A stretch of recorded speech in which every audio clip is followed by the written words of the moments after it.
Welcome back, people. Good evening. Welcome to Lead Judges TV. I am your host, as ever, Dan Potts, and I'm with none other than Mr. Lead Judges. We're going to take you through yesterday's game and a little look to the future. But before we start, I need you to check out our new sponsorship for today, Sally's Artwork, producing Arsenal-based artwork to hang up on your walls. So if you are a true gooner, check her links in the description below, people. She can personalise any Arsenal artwork that you want to hang up behind you. And me and Lee will be getting some of it, so you can see it in the background of what we are going to be putting behind us. So get yourself over there, check out her website. Links in the description. Mr. Lee Judges, how are you, sir?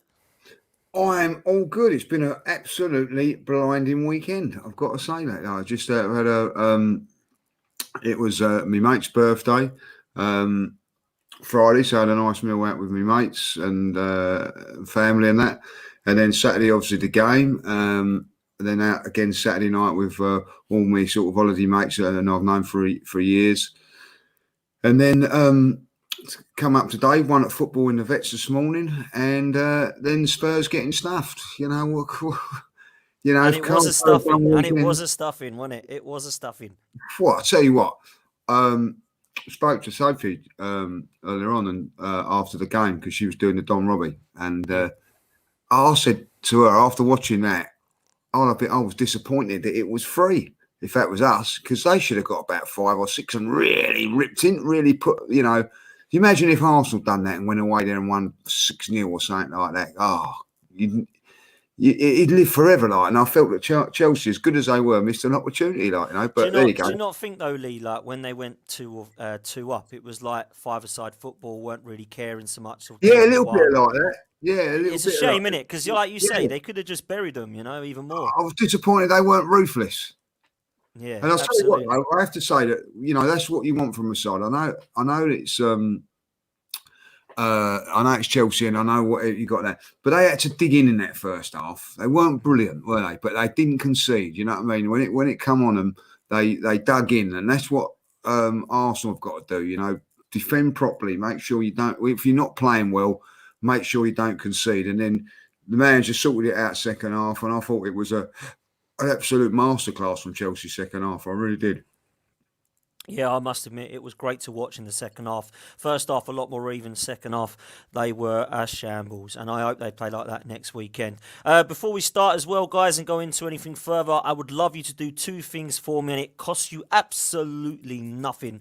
2 buttons, the like button and the subscribe button. It would be so much appreciated by myself and, of course, Lee, if you could like and subscribe to this channel. Costs you not a penny. Thank you so much, guys.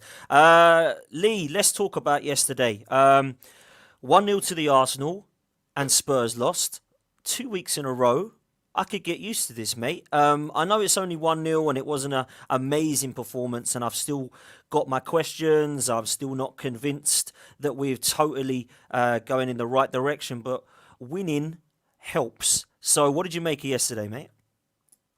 Yeah, listen, I thought this would be a test for us, you know, and I tell you what disappoints me a little bit about people, you know, we get the win and there's the negativity. Oh, it was only 1-0. It was only this, and oh, we didn't play well and everything like that. A lot of people weren't even backing us to win the game. You know, didn't think we was going to win the game. So we come out and win the game by hook or by crook. Don't matter how you do it. We get the result. You know, let's enjoy the result. Enjoy it. You know, listen, we can. I'll tell you what. I've seen us play a hell of a lot better than that and lose. So yes, I know that we want to start winning and we want to start seeing better performances. But hopefully, Dan, they will come. We've got to build confidence, start getting wins under our belt, and then hopefully the free flowing football will provide. The big worry for me is the front boys are not playing well. They're not. And I think that may be down to the system or whatever. And I think that the shackles have got to be released at some stage. Hopefully that will be at the weekend, because I feel that we need to get start scoring a few goals and opening up some performances. I look at it yesterday, and I've had a look at it. I had a look at match of the day, and you know, it's nice. I've seen the last 2 match of the days, but it's nice to see just see it and sit down and watch it. we had some good opportunities to score goals in that game. Just weren't making the right decisions, or the pass wasn't quite right. Hopefully that will come. And we could have easily won that game 2 or 3. We could have easily drawn it at the end of the day. But ultimately, we've kept another clean sheet away from home. And I always think that going to Burnley and places like that, we said it wasn't going to be pretty. We knew it wasn't going to be. It was about getting the result. And I'm, for one, just pleased that we've won the game. We've got 6 points now. Everybody laughing at us, but we're a couple of points off of West Ham now and 3 off Tottenham. So, yes, we've been ridiculed, and rightly so, but we're patching it up. We're starting to make a little bit of progress. Yes, it's not what we want, Dan. You know that, and I know that. But come on, let's not start. There's going to be plenty of times to have a moan up this season, I reckon. You know what I mean? And yesterday wasn't one of them, as far as I'm concerned. There is something else that I could moan about, and I'm going to have a moan about it. Oh, we will, trust me. We will, trust me. We are going to get into that. I'm going to break this up into 3, Lee. I'm going to talk about the positive players. I'm going to talk about some of the, not negative players, but some of the players who weren't particularly positive. And then, of course, we're going to talk about VAR, which I keep saying stands for very awful refereeing. So first of all, let's get into the positives, Lee. I thought there was some good players on show, and the ones that I wanted to see on the pitch were the ones actually that did surprise a lot of people, and they were the new signings. So let's start with Aaron Ramsdale in goal, because everybody's been moaning about this signing. Everybody's been saying that it was an underwhelming signing, a lot of money for a young goalkeeper, not a position that they wanted to see money spent on that much.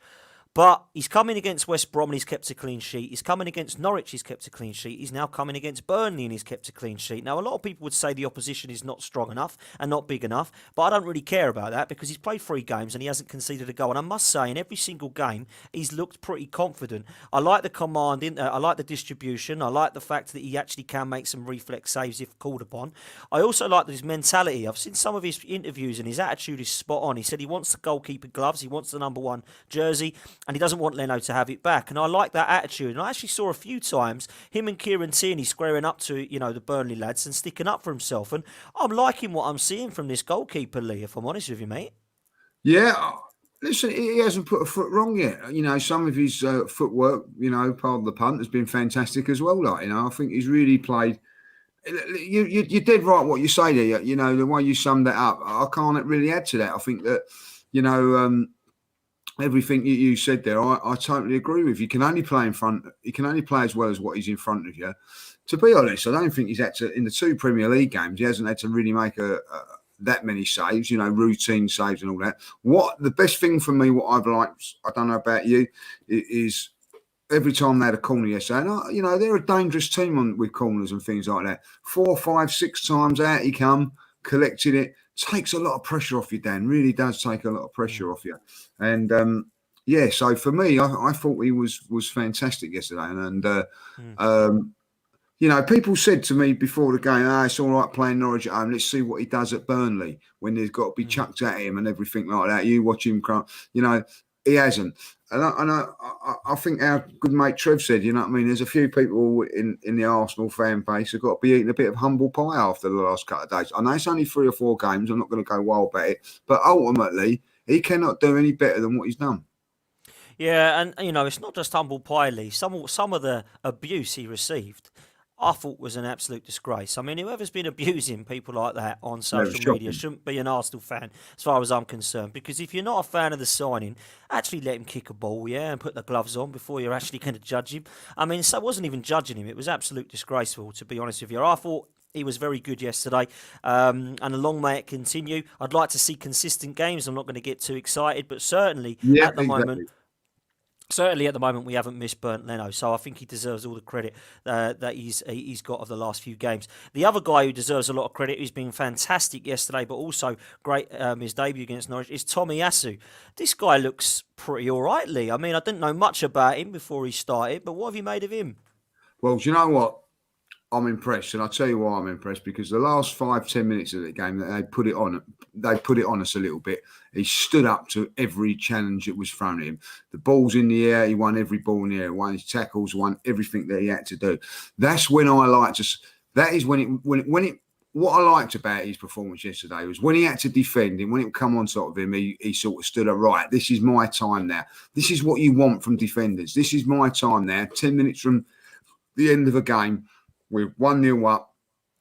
This is where I get paid. This is where I earn my money to do the job that I need to do. I thought he done it fantastically well. I don't know if you noticed at the end, I was all going up and congratulating because I think they put it on him a little bit. Just to test him out because I think, he's unknown, wasn't he? See if he crumbles. He didn't, did he? No, I thought he was brilliant. 100%. And, it's interesting, Lee. I didn't know anything about this guy, but Fabrizio Romano said Tomyasu was one of the best right-backs in Serie A. Now, I don't know if that's true or not, but Romano's a pretty good source. So I started to look on YouTube, which is probably a dangerous thing to do because it turns Mustafi into Cannavaro when you do stuff like that, and Granit Xhaka looks like Pirlo. But I looked at what I saw of Tomyasu, and I thought to myself, actually, this guy's got a lot of attributes that I think we've potentially been lacking, particularly in the right-back area, certainly in Mikel Arteta's reign. Now, I don't quite understand what style of play he's trying to go for. I still don't understand where we are long term with Mikel Arteta. However, the right back issue has been an issue. It's been actually more than an issue. So Bellerin wasn't right because there was problems with him. Maitland-Niles wasn't in his long term plan. Cedric, very hit and miss. Callum Chambers, don't really know if he's got a future at Arsenal. He's got 1 year left on his contract. Is he a right back? Is he a centre back?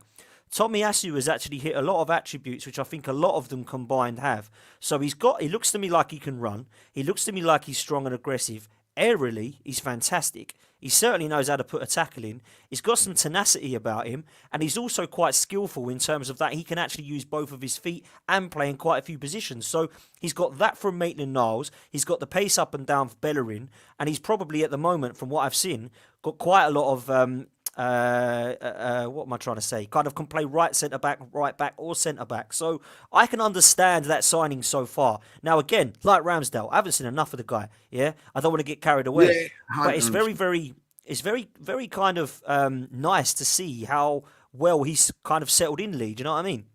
Exactly, and I know it sounds silly when we say, "Oh, they've started off well," and you want to wait and see. Normally, it takes them a few times to gel in and whatever. They've started hit the ground running, so you want it to continue.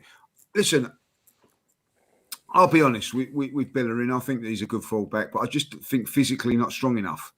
I think that now with Tomyasu, I think he's got that little bit of physicality that we've needed. All of a sudden, we've got 6 foot guys in our back four. I think that's what we needed, Dan. There's no one, no shrinking violets in there. They're going to stand up to themselves and be strong.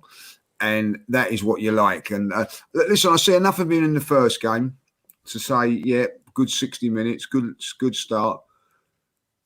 But, that was his first 90 minutes is completed as well. So I'm really, really pleased with that. And, if he's playing in Italy and you defend it, if you're a defender in Italy, you've got to be half decent, and I would imagine that, playing for Bologna, you're not going to, you're going to be defending a lot more at times than what you're not. So I think that, he's done that really well. And I think that it's a, shrewd, sound sign at the moment. Look, after 2 games, after watching the Spurs one there that we was linked with, that Royal and Tomyasu, I know which one I want after 2 games. I look at Tomyasu, I think he's just that little bit more power. That's not to say that he ain't going to become a good right back, that one, but at this moment in time, Tomyasu suits what we want. Powerful, strong, good runner, what we've been lacking. No, you're right. I mean, in Emerson Royale's defence, I do think he's a decent right back. He has come up against Zaha and Chelsea, so we'll see how he does in the next few games. But Tomyasu also looking like a good signing. We'll move it on, Lee, because we haven't got too long today due to some of the guests. But I just wanted to mention Thomas Partey's performance and Gabriel's performance before we come on to the front men, because I think they deserve a mention. For me, Gabriel was man of the match. I don't know if you agree with that, but Thomas Partey was also outstanding. So I think they both deserve a mention because Gabriel, for me, just proves why he was brought in. Thomas Partey, likewise, not a new signing, one of old, but we are so in need of him to stay fit. And how worrying is it, Lee, that we have not just Kieran Tierney now, but Thomas Partey that still don't look like they can stay fit? It's so frustrating, mate, because they're 2 of our best players. Yeah, and they've got to do it. I'm sorry, we've got not no midweek games and things like that. I know we've got one this week, but ultimately we've not got so many. So they should be building up like lots of power and lots of strength. And the worry for me is, particularly with Kieran Tierney, is he can't last 90 minutes, so we're having to change him. He's got to sort that out and get himself fitter or whatever. I think maybe a couple more games and that will happen. And the same with Thomas Partey. Now, Thomas Partey, had to come off after 70 minutes. That's why I'd play him against Wimbledon for at least an hour to get some more minutes into his legs. You can't beat match fitness. I think he needs it. He still needs a little bit of it, So I'm looking at that and thinking to myself, we've got to get him fit, and then he's got to last 90 minutes. But in saying that, I look at that midfield, the work rate he goes through, and the things that he does. It's going to be hard to get 90 minutes week in, week out of him. But so there are times when we can give him a little rest here and there. I will say this about him. I think that when we get him in the team and he's playing regular, we're now starting to get a good spine, good goalkeeper, good central defender in Gabriel, Partey, someone up front. I think we're still missing that big, powerful way. But all of a sudden, that spine's getting a lot more powerful than what it's ever been, Dan, in for a very long while. You know what I mean? Like, and I mean powerful. Do you know what I'm saying? I'm not saying brilliant, but powerful. And I quite like that, Yeah, I'm liking the spine, and I can see where we're going. And to be fair, I've been very critical of the management, but Edu and Arteta, one thing I've always said is, off the pitch, I totally get where they're coming from. And I know it's easy to play FIFA and Football Manager and look at who you'd like to get, but I can see where they're going and what they're trying to do with some of these players and what they're trying to implement. I just want to see it work on the pitch. And what we're not seeing happen, mate, is scoring goals. We got the free kick, but it wasn't a goal through open play. That final ball yesterday and the decision-making was poor. It doesn't matter whether your name's Aubameyang, Saka, Smith-Rowe or Pepe. They were all pretty poor, and they all messed up their passes in one way or another yesterday. Saka won the free kick, but apart from that drive forward, I didn't see him do much. Thought he got beaten up. I thought he was trying to throw his hands up in the air and look at the ref and sort of say, look, listen, you can't do that against Burnley, mate. You've got to toughen up. Smith-Rowe's final ball and his end product again yesterday let him down, and Pepe and Aubameyang just seem to be getting in each other's way, if I'm honest with you, Lee. So what do you think needs to happen here? How can Arteta get the best out of these guys, or is it the other way around? Is it the players that can't understand what they're being asked to do by the management? I don't know, Dan. It is a bit of a worry for me. Like, I looked at it yesterday. You've got 3 players here, a lot of talent, and a couple of times, I don't know. I think someone said that again that they didn't cut the pitch and all that. I know that sounds silly, like, you know what I mean, but if the pitch is slowing you up, it's not great. But I looked at I look at Tottenham today, as poor as they were. When they break out quick. Chelsea break out quick. These teams break. When we get the ball, it's very, very slow. Pepe gets the ball and he doesn't go. He just slows the play down, trying to beat a player instead of just being explosive. And I think that's what we need to get. Need to get a little bit more explosive power, particularly from the wide areas. Forget about Aubameyang in the middle. We'll come to him in a moment. But when we get the ball, we need to be explosive. And I think that we're missing that. Someone like Martinelli has got that explosive bit of pace. I just feel wrong options. We're just, maybe working too hard as a defensive shape, that when we get into these positions, we're just lacking that little bit of sharpness so that the passes are not there. I think that also, I don't know if it could be a thing, is that, like, even like when I play football with the vets and all that, if you feel you've got a striker you can put the ball into and it's going to stick, you've got that confidence to carry on with your run. Do you know what I'm saying? Like, so you know it's going to stick, and so you can then make your next run. Or if you're a midfield player, if the ball goes to the forwards, you can make your third run because it's going to be knocked back and then it's going to go. I don't know whether the players are confident enough in Aubameyang's hold-up play, and that may be something to do with it. I'm not criticising Aubameyang here. I'm just looking for solutions. I can't really say and put my finger on why these players are not performing to a level that they should be with the talents that they've got. I totally agree. And what frustrates me is that Kieran Tierney, albeit hasn't had the best start of the season, but when he does get down that left-hand side, everyone says he's one of our most threatening players in the attacking side of the game. Now, he's whipping in crosses. There's no one in there, Lee. And even if there was, I don't have the confidence they get the head on it. So people are saying in the chat perhaps we need to bring in Lacazette. Lacazette looks like he's out of the door at the summer anyway, but he's the only player I think that the ball can stick to. I don't think Aubameyang's that type of player. So I don't know if the answer is to try and switch that up a bit more. I like Aubameyang, I prefer him, but if I'm not seeing the goals from him, then perhaps we have to change something there. I like what you said about Martinelli, and I think that would have been a sub we may have needed to try and kill the game off yesterday with a ball over the top, but we weren't allowed to use that substitution due to the fact that we had to replace Thomas Partey and Kieran Tierney due to injury. So I think maybe against Wimbledon, I don't know about you, but I'm hoping there's not too many wholesale changes for the pure fact that we have to go for this cup and this competition because we ain't going to win the league and we need silverware this season, in my opinion. So we have to go for it. I think we'll see wholesale changes because I think Arteta is going to play these players. But I don't really want to lose the momentum going into the North London Derby League because I understand resting maybe Tierney and Partey if they've got a knock. I understand maybe resting Saka. And if you want to try Lacazette instead of Aubameyang, it's cool. I imagine Leno will probably be our cup goalkeeper now. But I don't really want to see too many more changes than that, Lee, because I'd like to then go into the, say, Wimbledon game with a team that's fairly similar, apart from 2 or 3 changes from the Burnley game, win the game convincingly well, and then use that same team with the players cut back that are now fit in the Parties and Tierneys to go into that game against Spurs. What I don't want is to use 11 different players, win 2-0 fairly convincingly, let's say, and then swap the team all round again and go and play Spurs. I'd like to get a consistent kind of team plan. So what's your thoughts on that before we move on? Yeah, I'm with you on this. I think that the same back four. I really do like, start keeping clean sheets, starting getting to lower partnerships, keeping the stability of a back four. And I think that for me is how you should do it. And if anybody gets injured, then you bring somebody in. But that's what I would do. I think that, there will be a couple of changes. Listen, if I was manager or whatever, that's what I would do. I'd keep the same back four. I'd change probably like bringing Leno for this one, if I'll be honest, keep him sharp and maybe change the forwards to say, look, let's see what he can do. Part of me thinks, well, maybe let's not change the forwards because if that's the forwards you're going to go with, try and build a bit of confidence and a bit of team pattern against a weaker opposition. So it's a very, very difficult one what to do. I don't really feel that it's one of these games where you should think yourself, we're going to have to rest players because we've got, no midweek game next week. So we play Spurs when everybody else goes into Europe. We're resting.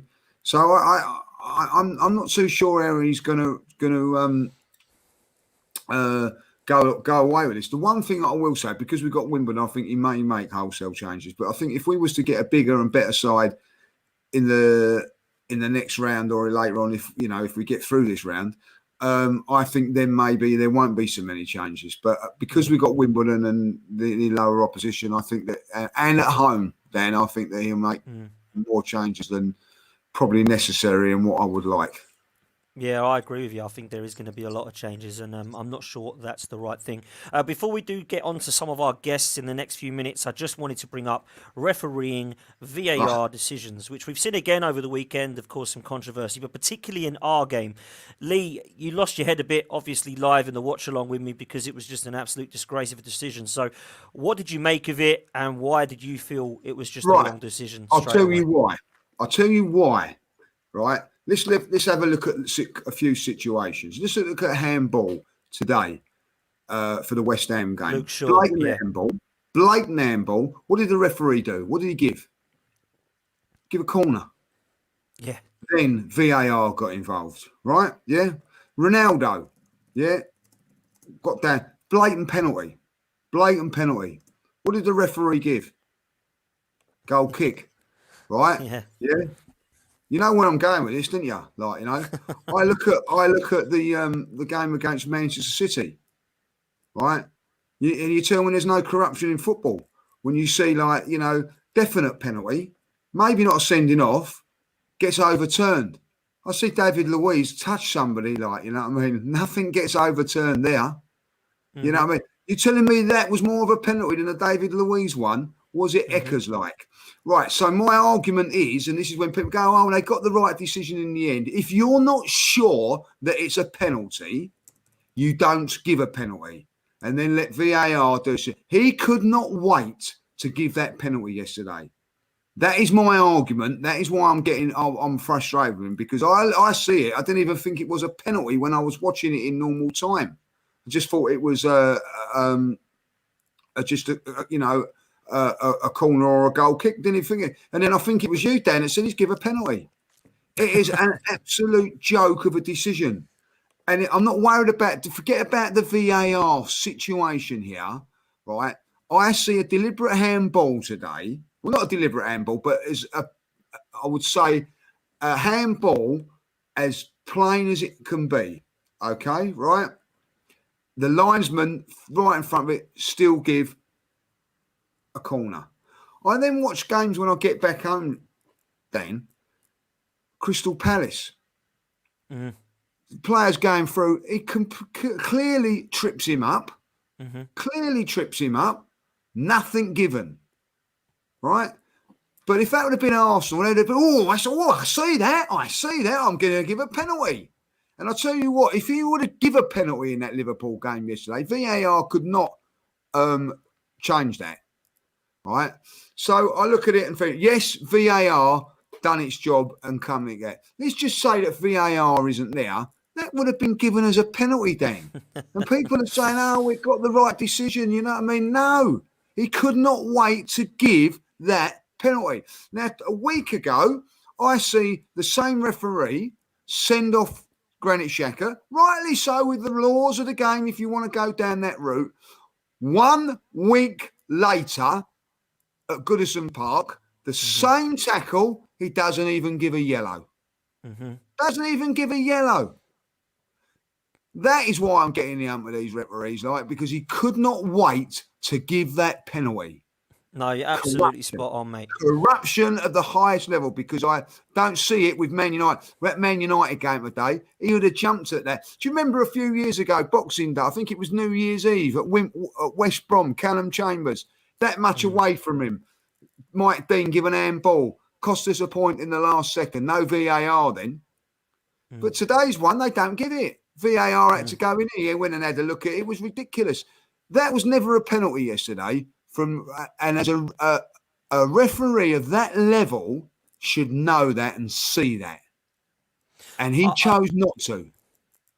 I totally agree with everything you're saying. And I was as frustrated as you. And yesterday, for me, just sums up that this is why the VAR has never been the issue. It is the inconsistency of the refereeing and the level corruption, of mate. poor it's corruption referee. Now. I believe it's corruption, Dan. And listen, you might be right. And, there'll be neutral fans that are moaning, saying, oh, Arsenal fans are always moaning. But you have to ask the question, there's so many decisions that have gone against us in comparison to others when I'm seeing similar incidents and nothing's given. So I'm totally with you, Lee, and I think you've got a right to bring it up and a right to moan, because we're seeing now that this is happening week in, week out in any other games, in all the other games as well. So for me, it's something that we just now have to live with, it seems, as an Arsenal fan, because it's not something that I don't think is ever going to change.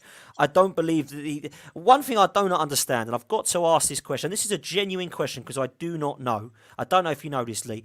When a decision is made, does the referee have to wait to be asked to go over to the screen, or can he just go over there? Because you say for example, let's take yesterday, or let's take today's example, right, with Luke Shaw. He's given a penalty. Can he go over there and look at the screen straight away, or does he have to wait for Stockley Park in the air to say, you can go look at it now? Do you know that? No, I think what it was that he didn't give the penalty a day, did he? Give a corner, and I think something comes in his ear to turn around and say, like, I think you should go and have a look at it, like, and I think that's what happens, like, and go from there. Listen, the right call was that today that he went and had a look at it, like, but when they say go and have a look at it, Dan, right? Yeah, realistically, it's basically telling him that he's made a mistake. Yeah, exactly. There's something you've done wrong. So it's putting a little bit of pressure on him. If I'll be honest, do you know what I mean? Like, but there wasn't and this is my argument today. There was no need for VAR for that penalty today on Luke Shaw. The linesman is 6 to 7 yards away from it. Doesn't want to give it, right? Yeah. Then, but he does, by the by, that's what happens, right? The penalty today, even like the Ronaldo one today, is a stonewall penalty, Dan. It's stonewall. What? But he hasn't gone and give it, is he? Why? You know what I mean? So that's a stonewall penalty. 2 stonewall penalties in that game, and he never give any of them. And the one that's not a penalty, he couldn't wait to give. So if you're in doubt, as far as I know from a referee, and when I've done my refereeing course and everything like that, when I was doing the UEFA coaching thing and all that, if you're in doubt, you go with the defending side. If it's not a penalty, if you feel it's not a penalty, you give it the benefit of the doubt then. Right? So basically what he's telling you is, no, in my opinion, in my brilliant refereeing mind, that is a penalty. Don't ever referee a game again, because that is disgusting. The referee today has missed the Ronaldo one. I can see why he misses it, but let's be honest about it. Have you seen the Ronaldo one? Yeah, I watched the whole game. The VAR comes back. I was around my mate's house. I said, that's a definite. We've both gone, oh, no, they've got it's a penalty. They didn't give it then. Then a minute later, they've got an handball. Now, if that was Arsenal, you'd be going, that's corruption and all that. That ain't corruption. That is just absolutely poor refereeing. Because as much as you hate Man United, justice was done there, because they should have been 3-1 up from that penalty, because it's a stonewall penalty. You tell me why VAR has not turned around and said, and anybody in the chat turns around to me and says, because I'm totally neutral on this one. I didn't want Man United to win, by the way. Why was the Ronaldo one not given? Can someone tell me the reason Ronaldo's penalty was not given? You've got a screen telling you and showing you that it's a blatant penalty. So realistically, VAR could have looked at that, Dan, yesterday and said, oh, no, you're right, it is a penalty. Well, and this is the problem, mate. It's so inconsistent, and no one can. No, we're going to have this throughout. We had it throughout last season, throughout the last part of the season before that, and we're going to have it this season. It's on everyone's lips after every weekend. VAR, VAR, VAR. But actually, it's not VAR. It's the poor refereeing decisions that are inconsistent game by game by game, and I cannot see that changing. Lee, we are going to move on. Before we do that, thank you so much for your kind super chat. Chaitanya Cole has said, for the Wimbledon game, 4 changes maximum. He says, please rest Ramsdale, Partey, Tierney and Saka. For me, Lee, I think they're fair. I would keep Ramsdale in goal, and I would keep Ben White. I want that kind of back five to get used to each other. But Partey, Tierney and Saka, I can't argue with, if I'm honest with you. But Lee, it is time to bring some of our guests on. We have 5 guests waiting in the wings. Before we do that, though, guys, please make sure, first of all, there's over 400 of you. Smash the like and subscribe button and check out our sponsors. Sally's Artwork, please check her out on Facebook. She will do anything personal for you guys in relation to Arsenal artwork. Any name, any style. On the back of your name on the shirt. You can get your family's names involved. You can just have the Arsenal badge, whatever you like. Go over, check her out at Sally's Artwork, our new sponsor on Facebook. Lee, it's time to bring some guests in, I think, mate. First of all, I believe we have Scunny Mike to chat to. Let's bring Scunny Mike in. Scunny, how you doing, bro? I'm all right. Thanks for inviting me. He's not got his hat on. At least I was at Burnley. Not got your hat on. Scunny, first of all, mate, you were at the game yesterday. Yeah, what was the atmosphere like? What was it like? Atmosphere, the crowd, Arsenal fans, amazing. Couldn't get enough of it. Non-stop singing. It was unbelievable. I must admit, like, that's one thing, Lee, and I know you agree with this, that we haven't seen. Everyone said to get behind the team, get behind the manager. I've seen that. I've seen that at home and away games. So, Scunny, yesterday, obviously, a real good atmosphere for you. I remember going to Burnley last year. And it was awful. Not even get started in that one. And it wasn't great. It was actually the season before, believe it or not. Yeah. How time flies. And it was terrible. And yesterday's game was a little Scunny was standing next to me. Yeah, you did have a get a word in. All he was doing was shouting. Yeah, he likes to do that. He likes to do that. Does judges? Yeah, Talk to good us about time. Talk to us about yesterday, Scunny. Thoughts and what it was like at the game, mate. I actually enjoyed it. I think I enjoyed being in the atmosphere more than probably the game. The game wasn't that brilliant, if I'm being honest, but there were times that I thought it was good. The free kick, being in the crowd when the free kick kicked off, it was brilliant. And seeing how, I was quite near the front of the stands, and I looked over my head, and there's two bloody smoke bombs come flying straight over, and I, crapped myself. It was me and a few other people. Like, Jesus Christ, what's going on? And yeah, it was all right. It's I just enjoy going for the crowd more than anything else, because we know the football ain't great, but yeah, as to go on to the game, I'm just going to sort of reiterate what I did in my fan cams. It wasn't a brilliant game, but it was enjoyable. I actually enjoyed it. I never felt worried in the fact that we was going to concede either. I don't know. I don't know what it was that day. I just didn't feel like we was going to concede. I never got panicky. My ass wasn't twitching like a rabbit's nose as it has been done before. It's when we've got Holden and Chambers in the back line, you think, oh God, here we go. Every time they're in our area, you just see, oh crap, here we go. It's gonna go in. But you never felt that yesterday. All right, yeah, it wasn't great at the back. Don't get me wrong. Some of the high flying kicks and the dodgy, giving it away most of the time in the back was terrible. But you still didn't feel like you was gonna concede, and I think with that as well. Speaking of the back line, Ramsdale at the start of the game, I don't think you really got it on TV so much. I'm not too sure, but the crowd are so behind him. It's unreal. The kid must be standing 10 feet tall, because it was as soon as he started walking over to the goal, it was just non-stop Ramsdale, the Ramsdale song, singing his name. He just couldn't stop smiling. He had a grin from ear to ear. It was brilliant to see. He loved every minute of it, and I think that showed at the end of the game when he gave his shirt, his game shirt, to one of the children in the stands as well. Brilliant. So, brilliant. but yeah, it's to see something like that. But I'm one for, and Dan will know this, and I think Lee will as well. I wasn't overly convinced in Ramsdale when he first came. I was a bit like, is he going to work? Is he going to work? But he's 3 games in. He's got 3 clean sheets. Sometimes I have to eat my own words, and as I've said before, and like I say, you guys will know, I always say to people, and I always say to things, prove me wrong. That's all I ever want, is someone to prove me wrong, and he's doing that so far. He's proving me wrong, and I like to be proven wrong. And I think every one of us would probably say that we like to be proven wrong. It's a great point, Scunny. It is a great point, mate. And before I bring Lee in for a question, I totally agree with what you're saying there in terms of Ramsdale. We do obviously hold a bit of reserve of a judgment because they're new players and we don't know what they're going to be like long term. But one thing I wanted to ask, just go back on quickly about the crowd, was there any trouble? Because there was rumours that there was some trouble between fans. So what was all that about? I think it's all over Twitter now, and you'll see a lot of it kicking about. And I think some of the newspapers have got hold of it as well. I didn't see anything personally, so I can't really comment.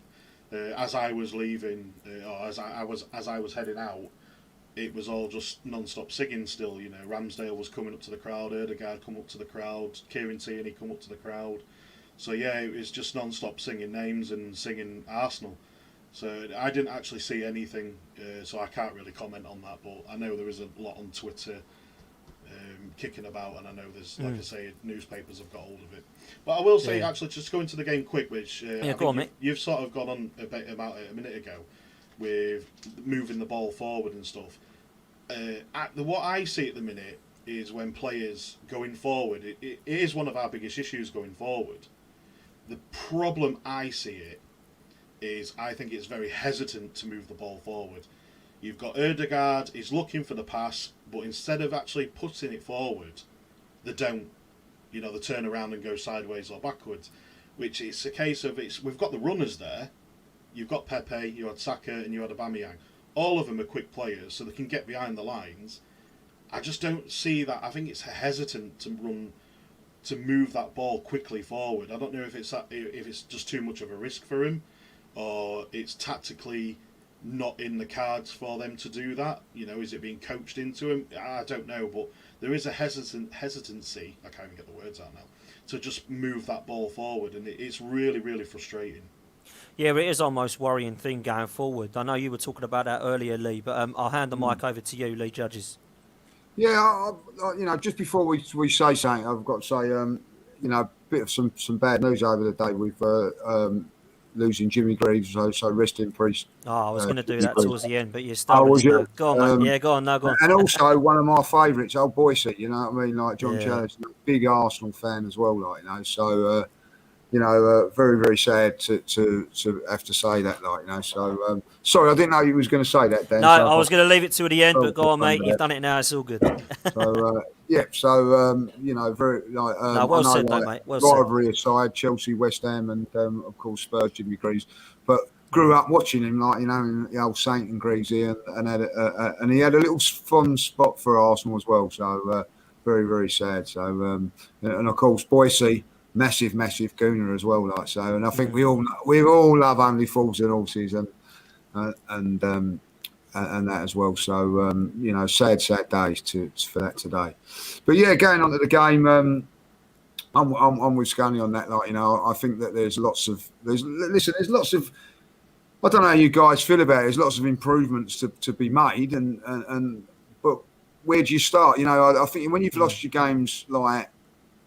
When you lose a game 5-0 and get absolutely mullered all over the park, you can't just go out and just be free flowing. I'm sorry, you can't be. So I do feel it's going to be a little bit tough. Like Spurs, for instance, have lost their last two games 3-0.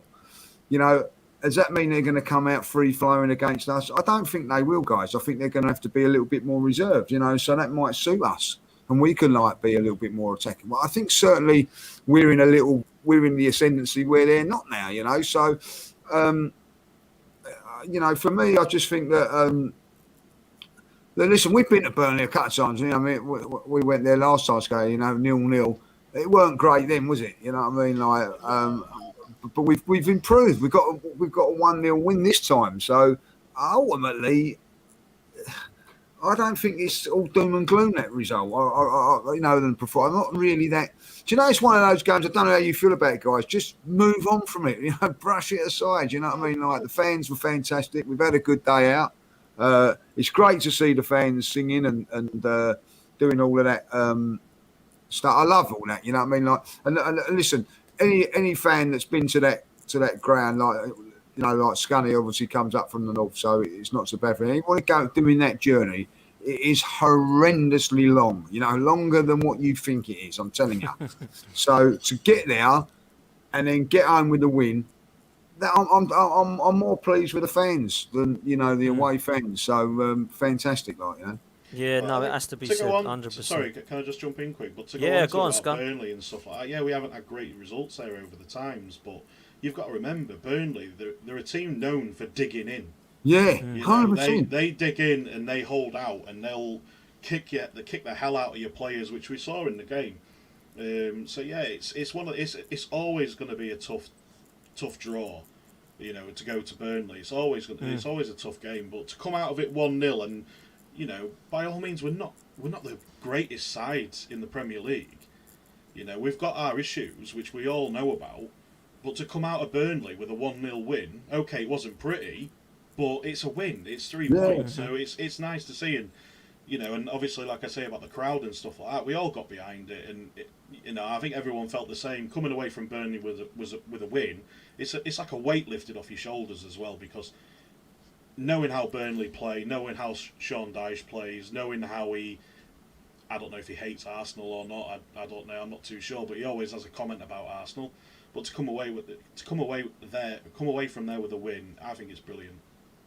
Yeah, fair play. Scunny, before we do move on to another guest and let you go, two things, mate. Do you see anything that's kind of convinced you as to where we're moving forward with Mikel Arteta, or are you still kind of unconvinced, so to speak? I'm on the fence still. I think towards the start of the season and obviously the 3 games, I'm putting them aside.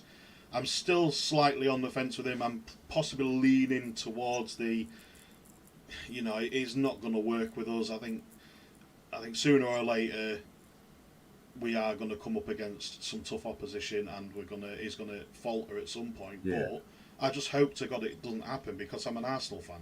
I don't want to see Arsenal fail. I want us to see us back into our former glory. I want to see all that.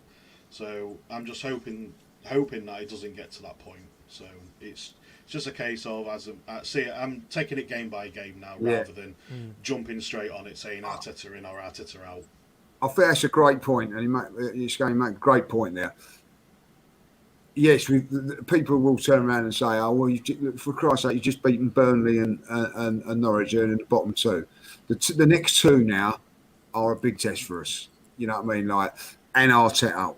I expect us to win those games, Norwich and Burnley. We've won them, but now Tottenham at home, Brighton away. Brighton are flying, by the way. So you know, so you can't just say it's only Brighton. They're third or fourth in the league. So, you know, it's going to be a tough game. These next two games, I think, will define what we're going to see about Mikel Arteta. If he gets the results in those two games, then I think people will start not convinced, but will start turning a little bit, like, you know what I mean? Start getting back on the fence, if you know what I mean, like, you know. So I think these next two are key. Next two games key. Yeah, absolutely. Completely agree. Scunny, you've been a legend as always, mate. Just quickly, how can people follow you, buddy? I'm on Twitter at Mike Scunny. It's I always get this mixed up. There we go. Just there, it's below you. Yeah, you're more than welcome to follow me. By all means, I don't put loads out on Twitter. I'm just starting to get used to it now. It's been years. I've been on Twitter for years, but I've never done it, and I'm just starting to get into it now. So, yeah, I do put some good stuff up. I do put some gems on there every now and again. Good man, Scunny. It's been a pleasure, mate. Top man. Yeah, thanks very much, guys. I appreciate it. No, you're welcome. Thanks for coming on, buddy. Absolute legend. Lee, before we bring our next guest on, we have got another super chat. Mr. Anthony Herbert, thank you for your kind donation. He says, Tottenham losing 3-0 in 2 games. Love to see it. He reckons, though, a 1-1 draw for the North London derby. And he has said, rest in peace, Jimmy Greaves. Well said, Anthony. And thanks for the kind donation. Form goes out the window in the North London derby, as we know. 100% it does. Let's bring our next guest on. Please welcome Magic Mike Feinberg from the Gooners Pod. Mike, how the devil are you, sir? I am the devil, apparently with my haircut, with my facial hair today, but I'm wonderful. You surprised me. I thought I was coming on fourth, so you're lucky I was not in some level of undress or something like that. Or eating a bacon. Mike, we obviously heard your fan cam yesterday, you and your friend Anthony. Great to see you doing those, mate. Much appreciated. Mate, you're a proper fan, apparently, so I hear. So you're watching the game. What do you make of it, man? Talk to me. I was told through a comment on our YouTube channel that maybe mentioning that 4 times in the first 10 minutes of the podcast yesterday was not a great look. So I'm gonna. I think that's run its course now. But yeah, we're lucky we didn't have to get any dodgy streams. It wasn't even streaming on stupid Peacock here in America. It was on the main channel, so we got to watch it at the pub. Had a good time. Had a better time in the first half than I had in the second half. But it was one of those games that it couldn't have been more different than the previous 1-0 against Norwich. Tons of really underwhelming performances mixed in with a really, really beautiful goal and about 3 outstanding performances. Whereas the Norwich game, and I've said this on a few different podcasts, but I think it's true. The Norwich game, you didn't feel that anyone had a truly awful, awful game. We just missed the opportunities that really should have led to a 4-0, 5-0 win. In this game, I think, we took advantage of the very few chances that we had. But 2 wins, 2 clean sheets, no matter how they came. Like you said, form goes out the window for a derby, but I think confidence from winning doesn't. And we've got the confidence now, and they don't. And I think that suits us quite well. Yeah, no. What time did you get up, Mike, for the game? Sorry? What time was the game? It was not a problem. The game was 10 o'clock. I was up by 8. Took an Uber to the bar because I planned on having a few drinks. But yeah, it wasn't one of these 3 a.m. wake up times for a 4 a.m. game out in California. I mean, those guys are nuts. Was it busy? The pub busy? It was pretty busy, but next week it'll be between the game, the fact that pub has it has a Spurs supporters club that gathers at that pub as well. The only downside of the pub is not purely Arsenal. They do have a Spurs supporters club, so it will be packed, and we're doing our charity event live at the pub next week as well. So it's going to be a crazy Sunday. But yeah, I love watching football at the pub when I can. I live a good distance from it. There's no train, no public transportation, so it's hard to get down there all the time. But there's. And what is that going to be like? Is it going to be on live next week doing that then, like yeah? Yeah, oh yeah, it'll be. It's an 11:30 a.m. local kickoff, which is perfect. It's just going to be. The place will be packed full of football fans. Both teams, neutrals. It's the place to be for Saturday and Sunday football. That's for sure. So we will be there supporting the Arsenal, and I think I'll be feeling pretty good about things going into the game, which is never a good thing because when I'm feeling good, things happen. Yeah, when I'm feeling nervous, all of a sudden I pull something out. So. Yeah, no, fair play to you, Mike. In terms of yesterday's game, obviously there's some positives from some of the individuals. Who impressed you yesterday, mate? Man, Gabriel was rock solid. He picked up Ben White when it was needed to. You want with that partnership, one of them, may have an off game every once in a while, and the other one has to really pick him up, and that's what you want in a center two that play together. I mean, you need continued health. You need them to keep playing together. One of them picks up the other, or they both play great, and that's what we saw yesterday. I think Tomyasu is as solid as he was in the first game. The guy just does not lose aerial battles. He's been phenomenal so far. Done everything that you could possibly ask. Troops, what's going on, man? You still have to make it down here for a game in DC. The invite is open, but the player of the match for me though, and just deservedly so in every way, form, quality, leadership, everything. Aaron Ramsdale. I mean, I wish we could go back and pay $34 million for him right now. That's how good he's been since he's came on. He is on pace, and I know I'm gonna get killed when this doesn't end up happening. But I'm gonna go out and predict that he's gonna keep his form, and he will be the first Arsenal goalkeeper to never allow a goal while he was at Arsenal. I'll tell you something now. If he carries on doing what he's doing, he's going to be pushing himself in the England squad. I'll tell you that now. Well, absolutely. I mean. I'm impressed with him, in everything that he's done. I'm impressed with him, Who's better than him in the England setup right now? I mean, Pickford's got the job, but I mean, who becomes his primary backup? And I know I'm reacting to 3 games and that's it, but the intangibles that I'm seeing with him lead me to believe that even if he has an off game, he will recover from it, which I don't know that we really have seen from Leno. Well, you're getting told in the chat to just calm it down a little bit, Mike. But I love the confidence. I love the optimism. One player that was worrying for me was Ben White yesterday. Now, I don't think it was an absolute shambolic performance, like some people were saying. I saw him win a couple of headers in the air, which is always good. But sometimes on the ball, it wasn't looking too great, and that was an absolutely shocking back pass. So what do you make of his performances in an Arsenal shirt so far, and can he start improving? I mean, it's been a kind of a mixed start for him. I think he's had a couple of how many games has he played after COVID? 2, 3. This was not a good game yesterday. I think his play against Norwich was fine, fine to good. So I think we haven't really seen enough of a trend to say he's either having a shocking start or he's not.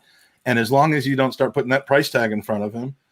Because it's irrelevant at this point, completely irrelevant at this point. I think we're seeing a center back who's learning how to play with another center back who neither of which really got a long run of consistent play for us when they started their Arsenal career. So, the jury's still out on Ben White, as it should be when you're in the middle of September of the first season with a club like Arsenal. So, what else are we going to, forget about the guy in Marseille. What else are we going to do? Put Maringer holding in front of him? I mean, these two are the future. These are the two. No, I have to agree with it. Lee, I don't know what your thoughts are. Listen, I see good things from Ben White yesterday, and I see some worrying things. I felt he was far too, I wouldn't say arrogant, but complacent.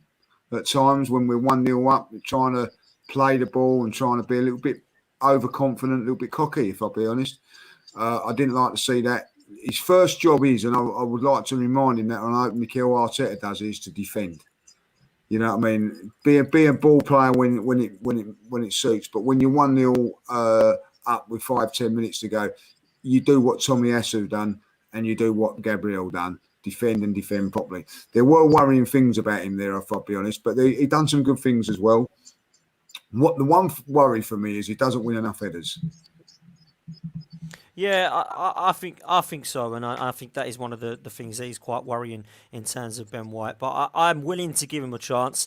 I liked what I saw at Leeds and Brighton, and I know he's had a dodgy start, but I think once he gets into the swing of things, I think there's enough of a high ceiling there for him to become a good player. So I'm not going to get on his back too much just yet after a couple of games. And he doesn't need to win headers if every time the ball is coming to him in an aerial way, he just flips up for an overhead kick and clears it out that way. I mean, if he just does that instead of headers, fine. Well, there you go. Fine. Yeah, just what someone said in the chat that there was a lot of short passes from our attacking players. So maybe there was something with the pitch that we wasn't, and he underhit a few at the back. So let's see how we go from there. So that is always every year we have that excuse. They didn't cut their grass.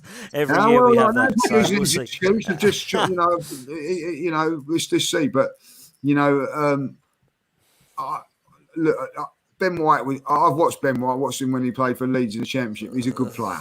Don't worry about that. He'll be okay. Yeah. He'll be okay. Yeah, no, I'm with you, Mike. Before we let you go, this is your chance to plug your cause. Absolutely amazing, Gunners versus Cancer. So over to you, buddy. Hey, I appreciate that, and we are about a month away from the end of this year's Gunners versus Cancer campaign. It's been fantastic. For those who don't know about it, it's GunnersVCancer.com.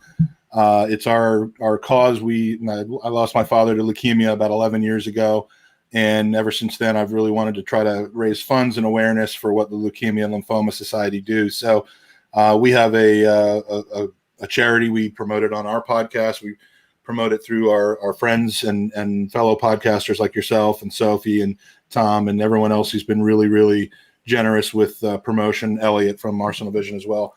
And basically what it is an opportunity to buy into a raffle.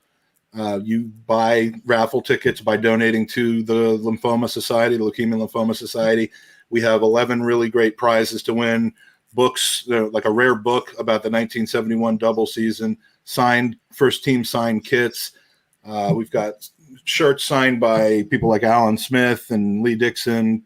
Of course, Super Kevin Campbell has been a great help for us as well.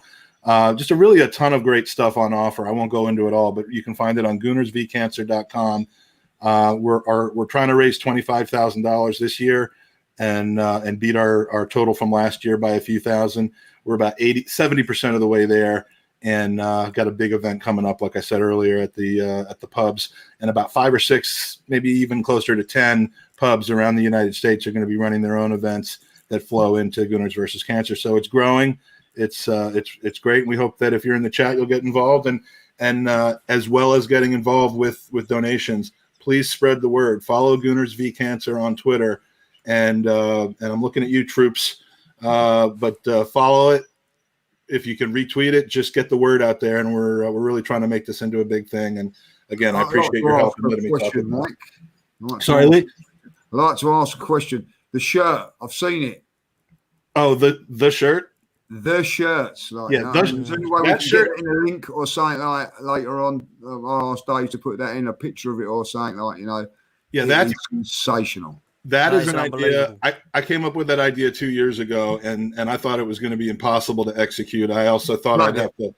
It's a shirt, and this is going to be auctioned off. I've got to figure out how to do this as a standalone, and I'll be completely upfront with you. I don't know how we're going to award it yet, but it's either going to be an auction or a separate raffle. But it is a 1989 replica Arsenal jersey signed by John Lukic, Lee Dixon, Alan Smith, and Michael Thomas, with their own portions of the Brian Moore. Is it Brian Moore? Yeah. Brian Moore. Yeah, Brian Moore. I always wanted to say Bobby Moore, but it was Brian Moore, with his famous call of the Anfield '89 final seconds. And the four of those guys basically got together and wrote their sections on, signed their names, and it's an amazing. I've got it like in lockdown right now because the way I treat my shirts, they have pizza stains on them and soup spills on them and stuff. So yeah, I've got it in a very safe location, but we're really counting on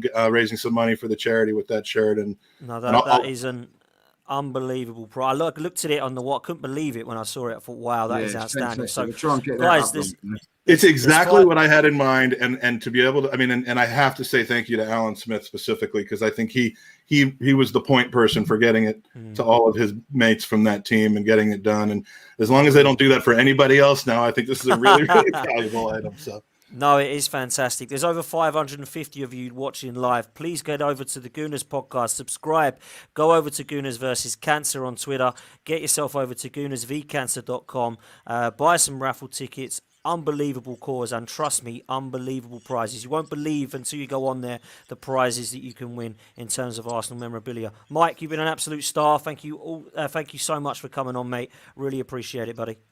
Cheers, Mike. Next guest, it's going to be our favourite Gooner girl, I believe. It's Sophie. Sophie, how are you?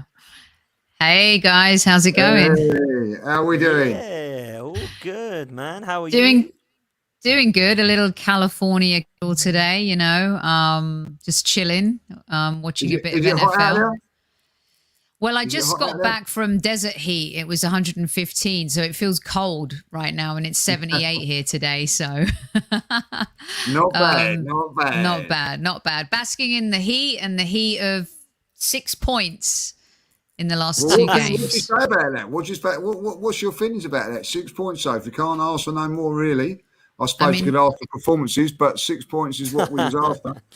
I think initially we got to start somewhere, right? Yeah. Before we can fly, we have to hover. So just to come out of those two games against teams that are as desperate as us to get off the mark, when you're at the bottom of the Premier League and you have 0 points and you're the Arsenal, you can't afford to lose to Norwich City, a second promoted team, because we lost to Brentford already. And then to Burnley, who we only got a point off last season. So it's always been a tough place for us to go. We've definitely got results there, but I think people muddle results with being bullied and getting tough matches at Turf Moor. So for me, it was the points for these two games, but now we've got to marry points with performance. Yeah, I think you're right. And listen, it's a results business, right? We get that, and I've said this before. So when we start to get results, I can't be hypocritical and say that it doesn't matter, because it does. But it would be nice to see, some kind of where we're going in the future. And I think there's been glimpses of it of the last couple of games. I've seen some nice passing, I've seen some moving, I've seen some of the new signings coming in, which have been a positive, Soph. And I know me and you are kind of on the same wavelength and perhaps the same stance with Mikel Arteta. But have you seen anything in the last two games that has convinced you that perhaps he can turn this around? And obviously, as Lee said earlier, we're going into 3 massive games now against Spurs, Brighton, and I think it's Aston Villa. So what's your thoughts? Well, I think everyone talks about our defensive record from January, February onwards last year, right? They talk about that half-season table where, we were improving at the back. And I think that, for us, the next step is to now change what we're doing going forward. You've got, if Gabriel has to stay fit, we see that now. Like if Gabriel isn't fit and you've got to call on a Mari or a Holding or someone like that, we're already weaker at the back. Gabriel kind of carried Ben White yesterday, but I don't want to kill Ben White. I think people forget that, being an expensive player does come with stress. We even saw players like Harry Maguire struggle at the beginning of his Man United career. 85 million, everyone was talking about a waste of money. Virgil van Dijk, everyone laughed at Liverpool for spending 72 million. And I'm not comparing the talent between the two, but Ben White is definitely a player who's going to evolve into his role. And you can't help what the British marketplace asks for, transfer-wise. He's 50 million. And I guarantee you guys, if Leicester had bought him for 50 million or if Tottenham had bought him for 50 million, everyone would have said, astute signing, a future England defender, great business. But because we've fallen so far and we've become a bit of a laughing stock and a dartboard, People will throw those darts at us at any given chance and moment. Now, was he great yesterday? No. But at the same time, he still had some good moments. Yeah. And part of a partnership, is it not that when your partner's not having a great game, you can pick them up? You know, we've seen that a lot with partnerships over the years. So for me, I think that with Tomyasu, with Gabriel, with White, Kieran Tierney needs to figure it out. I don't know what's happening with him. I don't know why he's regressed. Maybe he's tired. Maybe he continues to play with minor knocks that become a difficult thing for him to manage. I think we need to be careful of that. And Nuno can come on. You saw him come on hungry, shoot outside the box yesterday, take chances. So going forward, that's our Achilles heel right now. We had 29 chances against Norwich, you guys, and how many of those chances did we bury? That's the area we need to work on. That is very frustrating. Before I bring Lee in, before I bring Lee in on a question, I just wanted to ask you about Saka, because it's a player that I think everyone's talking about at the moment for perhaps the wrong reasons, whereas last season we were talking about him for the right reasons. I don't know where you stand on this one, Soph, but I have a little bit of sympathy for the lad, because Saka and Smith Rowe, to be fair, should not be the ones we're relying on. They should be the kids that are learning.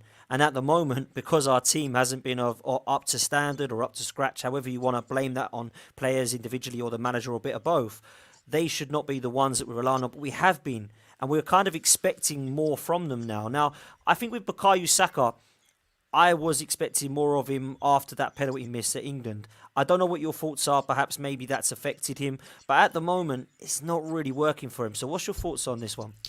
I think he's been overplayed and over-relied on. Now, look at Phil Foden, right? He has God-given talent. He's an incredible player.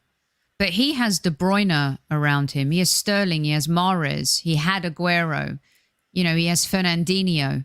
He has all of these experienced players. Unfortunately for the Arsenal, we've put our bricks on the shoulders of Saka and Emile Smith-Rowe.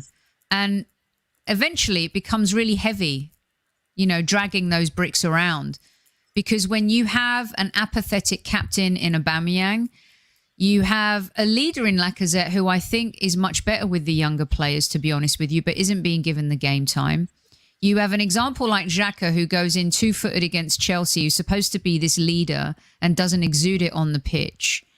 You know, and then you're dealing with them having been around the Kolasinacs and the Ozils of the world and the Mustafis and the Sokratis. They've had to grow into men really quickly. And I fear for them. But at the same time, you guys, with the praise that they're given, they have to expect some criticism, because my biggest fear with Saka is that ever since he's joined the England team, and I say this with so much respect and I hope everyone will understand it, I don't want Saka to become the England mascot, being pictured on a unicorn, flying in the air over a pool. He is the future of Arsenal Football Club. And if Arsenal Football Club do the right things, Saka will be the nucleus of everything we do. He's the biggest talent we've had in years, a decade perhaps.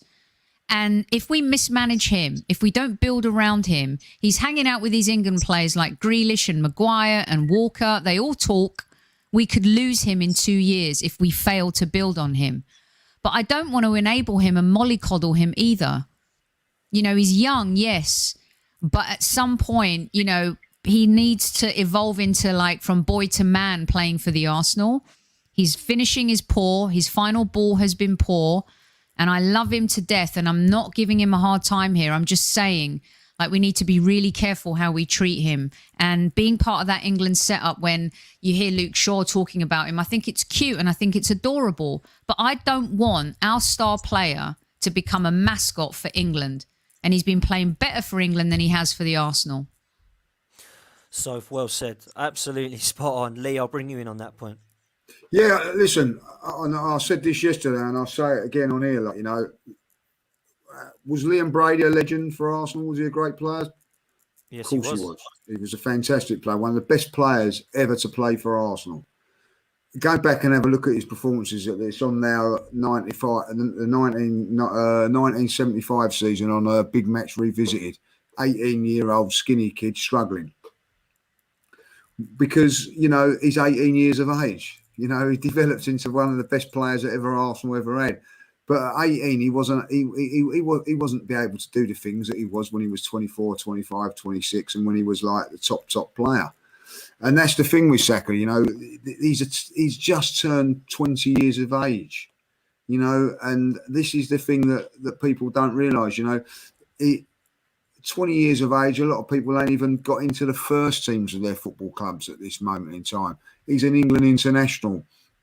He's like, you know, being over-relied on.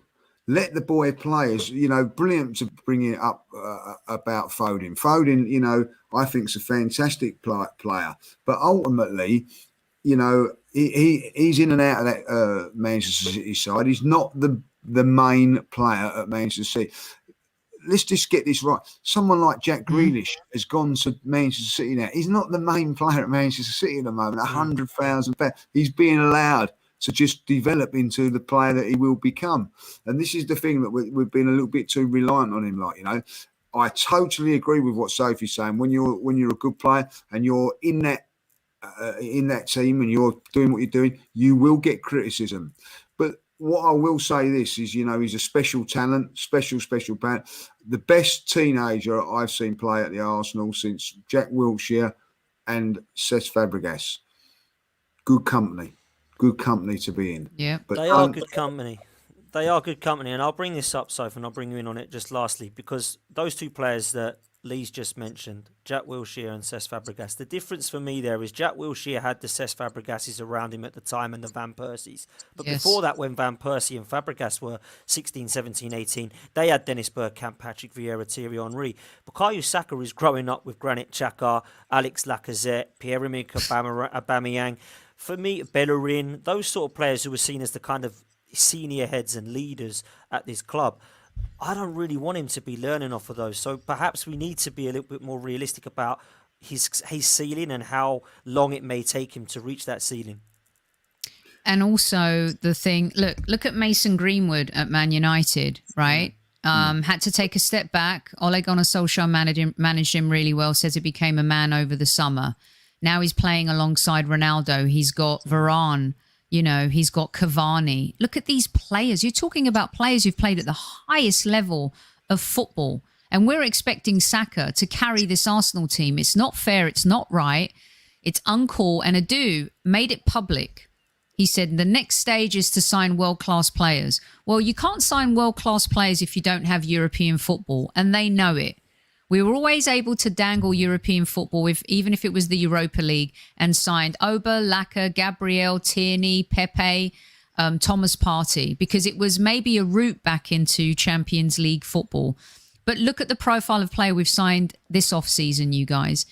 It shows you, right? We've taken some risks, but some of them are good calculated risks. Like Sambi Lokonga, 21 years old, captain of Anderlecht, played under Vincent Kompany, comes recommended by Thierry Henry. That's a good signing. Right? Ben White could potentially be a future England defender. Tomyasu is a player that is so neat. He just does his job. And we need players like that. Just do your job. Keep it simple. Right? So I think to put all the burden on Saka, and I think he gets it a lot more than Emil Smith-Rowe. And here's why I was in favour of Jack Wilshere coming back. Not to play football, not to be on the pitch, but if there's anyone who understands Saka's position better than anyone, it's Jack. Yeah. And we talked to Jack about this on the Highbury squad. And he loves the club. And I think that, you know, when you see other clubs bring in mentors, bring in ex-players, that will help these young players. So I would rest Saka against Tottenham. I'd bring in Laka. I'd put Oba on the left. I'd have Pepe on the other side. I'd bring in Sambi. I'd play Odegaard. I'd play Thomas Partey. And I tell you, Arteta needs to be careful. I leave you guys on this point. If he starts Xhaka against Tottenham, he will lose a lot of love coupons that he's built over the last two games with some Arsenal fans. He's still trying to get a lot of Arsenal fans on side and believe in him, right? You cannot start that game with Xhaka. Absolutely not. 2 wins without him, all right? Show your muscle, show you have balls, and move this team on to the future. And I have a feeling that Xhaka might be sold in January, and that would be the right thing to do. That's a great point. I'm still saying that Xhaka will play on in the North London derby. I will leave this on this point here. As bad as Saka played on, so it wasn't his best game. He's still the one that created the free kick for the goal. So he's still, even if he ain't playing well, he's still. I'm backing him. And he won a free kick, but also Pepe hasn't been playing well, and he was the reason why we were able to score against Norwich because of what he did on that side before it got to him. That's right. You know what I mean? So this is what I'm saying. But I will say these players, Pepe a little bit more so, needs to step up because we've got to somewhere along the line get our front three firing. And if they're not going to fire, then there's other players that can come in, i.e. Martinelli, Lacazette, and who are we going to put in there? Probably Smith Rowe. I wouldn't play Smith Rowe either. I wouldn't. I would rest Saka and Smith Rowe and give them an opportunity to come off the bench and be super subs. Did against Norwich. Yeah, I agree. Give them a confidence moment, So yeah, That's look, they're there for the taking, Dan. They're there for the taking. This lot down the road, they really are. Oh, 100%. 100%. They really are. I saw them today and they looked absolutely dreadful. So it's a good time to play them. No excuses. And like Lee just said, we've actually got a fully fit squad or ish to pick from now. So there's no more excuses for me. But I will say this, Soph, before you go. I think Granit Xhaka's coming back against Spurs. And I think he's going to play alongside Thomas Partey. And that is a bad decision as far as I'm concerned. Soph, before you do go, firstly, thanks for coming on. How can people follow you? And what have you got coming up on the Highbury squad? Love you guys. Thanks for having me as always. You guys are smashing it. Keep up the great work. And David behind the scenes, you guys are smashing it. Absolutely love it. Thank you. And Highbury squad, tune in this week. We've got the Tuesday-ish club with David Hillier. Hopefully Ian Selly will be joining. We have Adam Catchell from Talksport. We've got Wednesday Women coming up. We've got Kevin Says. And a little bit of a surprise for the pre-game on Tottenham v Arsenal. So look out for that on Friday. So thank you very much. And check out our stuff at Highbury Squad on the YouTube channel. That's a cliffhanger. That's a cliffhanger. Sophie, thank you so much, darling. Thanks, you take guys. It easy. Love you guys. Bye-bye. Take care. Bye-bye. Cheers, Soph. Oh, that's a little bit of a surprise leaving us like that, judges. That's bang out of order. That's bang out of order doing that. That is bang out of order. Over 630 of you, please smash the like and subscribe button if you haven't done so already. Get yourself over to go and do the same thing on Highbury Squad because you have to. Because trust me, there's some amazing guests coming on. Kevin Campbell, David Hillier, Ian Selly, and a surprise for the North London Derby on Friday night. So make sure you know what to do. My next guest is a great friend of mine and is probably the reason that is responsible for this here being on your screens. It's Mr. Fergus Keating from Guns and Yellow Ribbons. How you doing, Ferg? Not too bad, mate. Not too bad. Probably been better, so to speak. Is that right? Is it fair to say? Yeah. It's been a rough week or so. Yeah, so I had to give Burnley a miss because I decided to spend some time care of the NHS. So I had to what's been going on, man? This room How are you now? What's going on? Yeah, I'm all right, mate. I'm good. Yeah, I'm on the mend. Back to work tomorrow after a week off. What a place to spend a week, though, and watching all those good doctors and nurses doing a great job. Right, they looked after you. That's the main thing. That's the main thing. Right? They did, Lee. They did, Liam. Brilliant. Yes. That's what we like to hear. So did you get to see the game? Did you get to see the game yesterday? Yes, I was home. I was home Friday, so I watched the game here. I watched the game here on Saturday. I was quite impressed with the game. Actually, I know some people say they weren't that impressed, but I was quite impressed that I've seen Wenger's sides, I've seen Emery's sides, I've seen many a side go up with all the wonderful football and lose against Stoke or lose against Burnley and get beaten up by a rugby team. That team didn't get beaten up by a rugby team. It got battered, but it didn't get beaten up, and we won the game. You know, I think as some of the guys have said along the way, the forward line and the service to the forward line was where our weakness was. Yes, Ben White didn't cover himself in glory, especially for that penalty that he nearly gave away in the second half. He does struggle with the aerial ball against the big centre half. But, you know, I think his distribution out from the back is quite good. Ramsdale, I was impressed with Ramsdale. the person I was most impressed with over the whole game was Gabby. I thought he was bellowing at every player on the pitch. He was bellowing at the ref. He was in the ref's face. He was right bang up for it. And even when people weren't in the right positions, he was shouting back at them. And a guy I'd never seen in my life before was Tomyasu. I have said it right, I think. Well done. Tomyasu. That's a first. He's composed. He's comfortable. He's nice, isn't he? And Very good. Big lad as Very well. good. Very, very, very good. Lee, Fergus, you bring up a good point in terms of Gabriel, just quickly, because obviously we're lacking some leaders on the pitch. Gabriel, do you think there's a potential leader and somebody who could take the armband if necessary? Do you think he's got those qualities? Yeah, as long as his communication skills are enough. I did hear him shout, and it did sound a little bit squeaky, but it didn't frighten me. His shout, but to be honest, the way he was up in the ref's face and the way he was up in all the players' face, and he was stepping in, and every time there was any sort of argy-bargy among any players, he done far more than Saka does. He does far more than many other players. He does far more than the man who was wearing the Captain Armband did all day on Saturday, because I didn't see Aubameyang do anything. Talk to me more about Aubameyang. Well, Aubameyang, the only thing I saw Aubameyang do was a give and go with Pepe, and as you know, I call Pepe the one-legged donkey. I think he's very, very he's very one-dimensional. He's very, very predictable. Harsh, but go on.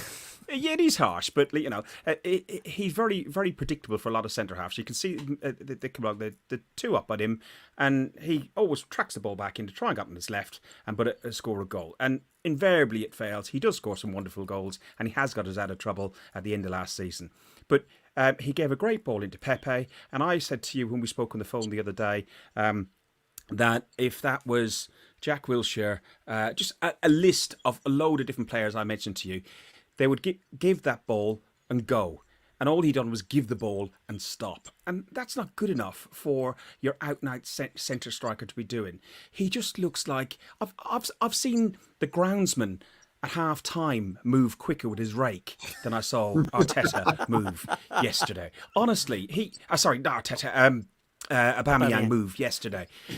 He looks absolutely just not interested. If it was a racehorse, half-time, the tarpaulin would have been out. Bang, gone. Simple, done. He's finished. He's absolutely finished. I know without European football, he's probably gone in hopefully January if we can get some money from him and a replacement, but he's gone in the summer. Lee, do you think that's fair comments from Ferg, or do you think Aubameyang's still got enough in the tank? Do you know what? Jury's out. I'm going to have to say I've watched these last two games. Yes, he scored against Norwich. Hasn't convinced me anything really that he's going to be the man for us to score loads of goals and do anything for us. So I agree with Fergus. It's worrying times. I will say this about Aubameyang: he did work hard, shutting down and things like that. But ultimately, as I said earlier on, the players trust him to feed the ball into, and he's going to hold it up. Sometimes, you have to. That is a big game as a midfield player. You know what I mean? To trust in that forward to hold the ball. I don't think they've got that trust in him. There's something clearly not right there. I don't know what it is. I can't put my finger on it, and we'll have to wait and see. I'm a little bit different to Fergus, where I'm willing. I think that he's got credit in the bank, so I'm willing to give him a couple of opportunities, like 3 or 4 or 5. Well, I said this at the beginning of the. But Lee, sorry to talk over you, Lee. Lee, did you saw him last season as well? And yeah, last season. I did, but this is a new season with fans and things like that, and I just think that I've said that I feel that players need to have 5 or 6 games and see what happens. And after these 5 games, if I'm still thinking like I'm thinking at this moment in time, then I'm with you first. Listen, I've made no bones about it. I felt that if we need to freshen up the forward line. I've said that all along, and if we'd have got good money for Aubameyang, I would have took it. I mean that sincerely, but. And I think last season you're exactly right. It is a concern. I believe. Let me ask this question, Ferg. Let me ask this. Oh, go on, Fergus, go on. I was just going Balogun scored 2 or 3 against Chelsea away in the under-23s. Shouldn't he be getting a run out? Martinelli. I've heard you on many podcasts, Dan, talk about Martinelli. Sorry, I'm going into host mode here. Sorry, No, but you No, do it. it's your show. Martinelli is someone that I think deserves a chance. I really do. One thing that I will say about it, when who's ever played up there in the last 3 or 4 games has never done anything. Yeah, we saw Martinelli and Balogun against Brentford. So and is it the system that's not right? This is the one I want to pose to both of you, right? Before we kind of get to wrapping up, because I think it's a good point. Jurgen Klopp, Thomas Tuchel, Arsene Wenger, Unai Emery, Mikel Arteta. One of those 5 managers can't get a goal out of Aubameyang. Why is that? Is it because he's aged and he's no good? Or are we going to sell Aubameyang to, say, Inter Milan and see him banging them in because they've got a good style of football? That's my question. It's not what I'm thinking. I'm just putting the question out there. We'll start with you, Fergus. What do you think? I think there's more going on than what's on the pitch. I think more of it is off the pitch. And I think that's having a huge influence. If you've got stuff going on in your life at home, if you're not feeling well or whatever, if your head's not in the right space, you try and go to work and do whatever you do, whatever job you do. If be it a footballer getting paid 350 grand a week or somebody flipping burgers in McDonald's, if you've got stuff going on in your head, you won't be able to do your job properly. So I think that's more the issue. And I hope he gets his head right, and I hope he can start banging goals in for us. Yeah, but of course, I do think everyone he's coming does. Yeah, I do think he's coming to the end of his elite level as a striker for the Premier League, and I think he could go to Italy, he could go to France and knock goals in for fun. Lee? Well, I think that I can conclude with what Fergus is saying there. I also think that maybe what happened in the summer of last year, when he signed his new contract, were promises being made and weren't given. I had a fantastic conversation with my idol, Charlie Nicholas. You know what I mean? When he signed for Arsenal, you know what I mean? Like when he signed for Arsenal, he was promised Liam Brady and Ray Wilkins were coming. Didn't end up coming. So, so it goes on. So whether he was asked maybe that when he signed contracts, we'll be getting so and so and so and so, attacking options, players that could create for him. Because I think he's one of these players, I'll be honest, that he's not a Thierry Henry or someone like that makes goals himself. He has to rely on service, and he's not getting it. And so maybe he was given promises. I don't know. Smith Rowe and Saka weren't able to give that service. Either they're in the wrong system, or they're overplayed. But even if they were in the right system and fit, I don't think Aubameyang was forward enough to receive that ball. That was my issue. No matter what everyone says about Saka. Fergus, he made a good run yesterday, and Smith Rowe didn't find him. Should have found him. Do you know what I mean? Like, he has made runs, and I've watched him last week. He makes a run, and we cut the ball square and things like that. So there are. And do you know what? Actually, which has been a great thing, and I emphasise when you go to a game, have a look, because when you watch it on TV, it's a different thing. Just look at the runs he makes. Absolutely, he does make runs, and the ball don't come. So I'm not saying that it's all his fault. I'm not saying that, but I don't think he is getting the service that he should be. But ultimately, he had 2 chances last week against Norwich that I think that he would have 2 years ago, for be honest with you, I think he would have bagged both. But, I don't know why it's not happening for him, really. I can't put my finger on it, if I'll be honest. I can't. No, I'm with you. Ferg, just before we do shout out your pod and ask how people can follow you, what do you make of things going into this season? Where do you think Arsenal will finish? What do you make of the manager and the way we're playing at the moment? The manager. I've always said, myself and Trev on Guns and Yellow Ribbons have always type of stuck with give him till Christmas. And to be honest, he had till probably this game, the way things were going. If he hadn't turned it around by now, he would have been, by the Norwich game even, he would have been gone. I think I could see little chinks of possible light. The big test will be against, like we got Spurs, Brighton, Palace and Villa. You know, the Palace maybe less so, but Spurs, it's a derby. You can never call it, and they'll be up for it. We'll be up for it. Brighton, Christ, third in the league, I think, at the minute. And, doing so well. And Villa, the football that Villa were playing against Everton the other night was like watching Messi and Iniesta. It's like, you know, we could get absolutely torn one. And if we can hold our own against 3 or 4 of those sides, and start seeing some progress. Yeah, is he long term? I don't know, Dan. I honestly don't know. But I'm not going to be hashtag out and all that stuff just yet. No, and I know that, and I get that, Ferg. Lastly, mate, how can people follow you on social media, and how can people get in touch with your podcast? They can follow me on Guns and Ribbons. The podcast is Guns and Yellow Ribbons. We have no special features. We have no special guests. It's me, Trev, and a couple of other gooners. It's just by Arsenal fans, for Arsenal fans. The idea is 4 guys down the pub chatting about football. Girls jump on every now and then, and it's a good laugh. I normally cock up the words. I got that from Lee. He taught me perfectly because I watched them early on. And it used to be really funny when me and Lee were on the same screen at one time. Lee, the last time I saw you was actually Burnley away. Yeah. We'll have to meet up before now. We'll get something sorted. And you mentioned earlier about the long journey it is up there, and it is a long journey all the way up to Burnley and all the way back. Dan, do you remember how long it was? I don't remember any of it, mate, but I had a bloody good sleep, I'll tell you that. No, that was funny. Fergus did a long drive, and I said to him, we'll get some breakfast, Ferg, that'll be good. 5 hours later, I woke up and we were there. So I love it.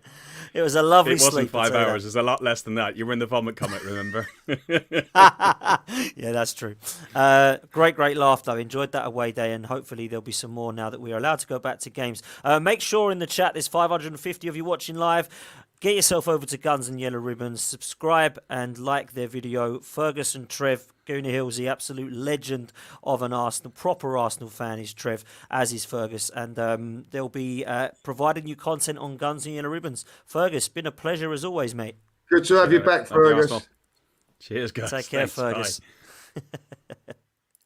Brilliant. Our last guest of the night, waiting patiently in the wings. It is Tanner, bearded Gooner. How the devil are you, sir?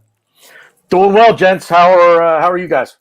Yeah, man. Listen, absolutely loved your fan cam, by the way. It was absolutely superb. As always, love your content, Tanner. What are you making of things at the Arsenal at the moment? 2 wins, man. It's good to see. I see you tried to lead me down a road there. But the one word that keeps coming into my mind after these last 2 games is uninspired. I see some positives at the back, but I'm still just uninspired. 1-0 wins against arguably the 2 worst teams in the league. Yeah, take the positives with the clean sheet. You know, certain players seem to be progressing a little bit, but that's all defensively. And at the end of the day, hey, we can shut the other guys out, keep the clean sheet, but if we can't score ourselves, we ain't going to win many games, right? Oh, listen, you're absolutely spot on. I think the things that are worrying me are going forward, of course, and not so much the kind of creativity as such, because I think that it's that final ball we're trying to create, but that last ball and decision-making is letting us down. And I saw that against Norwich, but more importantly against Burnley, and that is what's worrying me. But what do you think can change to get us ticking going forward? Is it a management thing? Is it a style thing? Or are the players just not good enough or not on form, do you think? Man, oh man, could it be, just a mix of all 3, honest to God? I mean, I don't think the system fits these players, this current group of players. I think every positive attribute that our attackers have has been coached out of them, and the system just isn't designed to fit them. Does a managerial change fix that? We would hope, but then it becomes a matter of, do you bring in the right manager? And I don't want to go down that road. We have who we have. So I think what it is it's Mikel Arteta just needs to look at this group and say, okay, I'm not going to be the stubborn rookie manager anymore trying to, hammer home my ideas. Figure out the system that's going to suit these players. And you guys were just hitting on Aubameyang with Fergus. It's not in my opinion, it's not Aubameyang. It's the system doesn't suit a striker like him to I score agree. goals, and you needn't look any further than where Mikel Arteta cut his coaching teeth, and that's at Manchester City. Since Pep took over, they've had one player score 30 goals or more in a season in all competitions, and it was Aguero, and he did it once. That's just not the Wow. way the system is set up. Well, that's a really interesting point, and I think Yeah, that brilliant point. that's a really good point. And I think that although we want to see Manchester City football, and we believe, trying to do something similar to it, I'm not so sure we've come close. And I think that No. he has no excuses now, Tanner, because this is Yeah. his team, isn't it? Now, Yep. You get all the players in that you want. And, having listened to you guys here, with all the guests and everything, and even before, you've got all the players you want now. Edu comes out in the interview here 2 weeks ago with Sky Sports and says, look, it's the youth now. We're going youth. And if you put Granit Xhaka back in the game next Sunday, that just takes everything that Edu said and everything you've done this summer with youth and say, nah, we were kidding. Ha ha, joke's on you. We were just kidding. That can't happen. If you're going to go youth, you have to live and die with it. These players need to play. They need to get used to one another. They need to develop chemistry with each other. And if this is what you're going to do, accept the growing pains that are going to come with it. Maybe we finish 10th this year, but I'll take a 10th place finish for 1 year, unfortunately. But I will if we play these young players, because the only way they're going to get used to playing in the Premier League and playing at this level, at this speed, at this sort of toughness, is to play the games. We can't recreate a game situation in training. It just doesn't carry over. I think it's some great points, Lee. what do you Brilliant make of that? points. Fantastic points. I think when you look at it, and Lee, I'll bring you in on this one.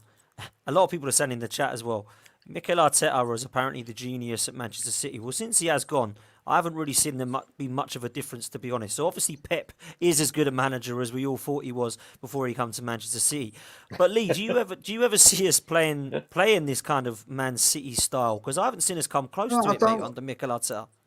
I don't want to play Man City style. I don't want to play Barcelona style. I want to play Arsenal style. Get a system that suits Arsenal and play it Arsene Wenger never looked at other styles and all that and went with his own. And it was fantastic. Alex Ferguson went down the route that he went down of playing, and evolved. And I don't want to see all this tippy-tappy football with no forward and all that, you know what I mean? I don't want to see it. Do you know what I want to see?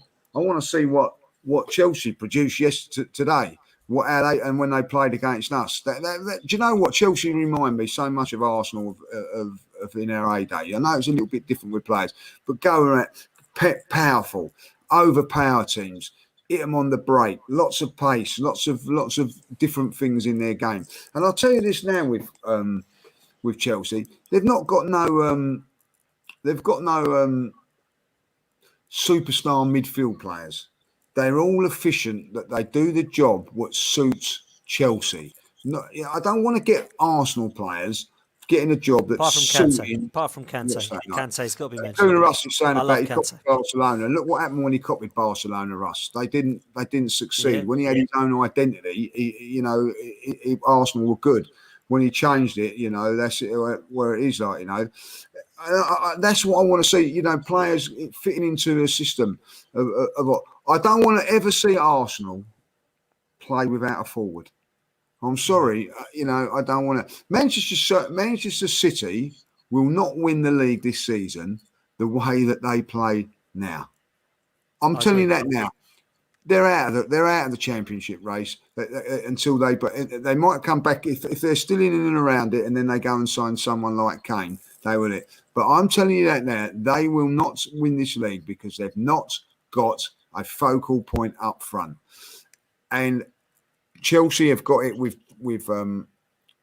Lukaku, and I'll tell you that now, with Man United and the luck that they're having, they've got it with Ronaldo, and I don't care what they say. Look at Manchester City yesterday. I don't care what anybody says. They should have been a goal down from a penalty yesterday. They had a lot of luck yesterday. There's no way, sending off as well. I don't really know how it got overturned, but it did. Good luck to them for that. But they ultimately, with all that players that they've got, and Taz made a fantastic point there. One player and that was Aguero, 30 goals. Yeah, it's a great point. Harry Kane, like, and I'll tell you what, Harry Kane's in a position, and Harry Kane's in a position where if he goes and bangs in 20 goals, he's up until Christmas, he's scoring goals and he's then putting himself out of a move. So what does he do? It's a difficult one, isn't it? It's a difficult one, but I can tell you this now: Manchester City will get more and more desperate for Harry Kane by January than you wait and see, because I'm telling you that 100%. they're going to drop points. That I think next week is Chelsea Man City at Man City. I think it's Man City.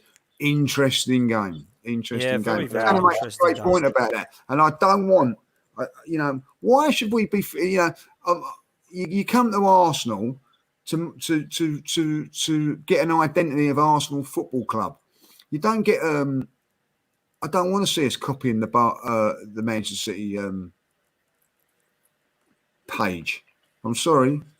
Might be successful, but look at the players they've got, by the way. And I'll tell you that now, you're only as good as your players. I don't care what anybody says. You're only as good as your players. If Pep had Kane up front now, they would. I would say yes, they're favourites to win the league. So it's not about Pep; it's about players. When we talk about identity, there's no identity within our club anywhere.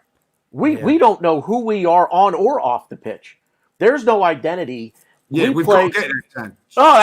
Absolutely, and that's the biggest problem within Arsenal Football Club, in my opinion, is there's just no identity anywhere. No matter where you look within this football club, there's no identity.